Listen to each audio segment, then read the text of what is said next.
سلام مامان باباهای عزیز. همونطور که میدونید نزدیکی در بارداری خیلی مفیده و اصول خاصی هم داره، اما میدونید گاهی رابطه جنسی و نزدیکی در بارداری ممنوعه.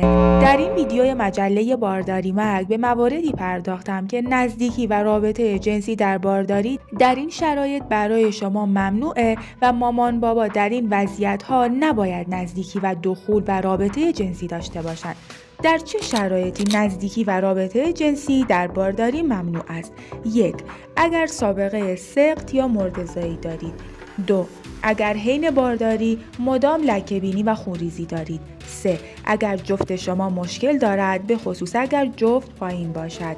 4. اگر عفونت ادراری، عفونت کلیه و مثانه دارید و بوی بد، خارش، سوزش و ترشح دارید. 5.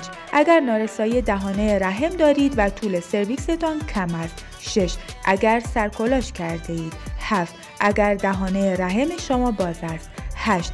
اگر طی بارداری انقباضات رحمی، سفت شدن رحم، درد و کرامپ‌های شکمی، کمردرد و درد لگن مداوم دارید. 9. اگر هماتوم دارید. 10.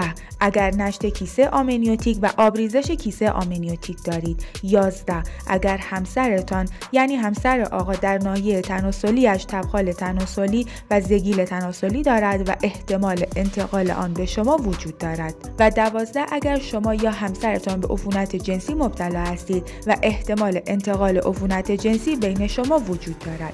به طور کلی از صحبت کردن با پزشکتان در این باره خجالت نکشید، زیرا گاهی و در برخی شرایط حتی تحریک پستان خانم، معاشقه و تحریک خانم و ارگاسم خانم برای وی ضرر دارد و گاهی فقط دخول برای مادر و نوزاد ضرر دارد. پس همه موارد را با پزشکتان مطرح کنید. اگر دوران بارداری شما طبیعی و نرمال است و هیچ بیماری زمینه‌ای و مواردی که ذکر کردم را ندارید، رابطه جنسی در بارداری و ارگاسم مادر هیچ خطری ندارد و اتفاقاً برای مادرم بسیار مفید است. راستی مامانا، این ویدیو رو حتما با همسرتون ببینید و براشون بفرستید و انشاءالله دوران بارداریتون رو پر از عشق بگذرونید. ضمن سپاس از همراهیتون از شما عزیزانم دعوت میکنم که چنل ما یعنی بارداری مگ رو سابسکرایب بفرمایید.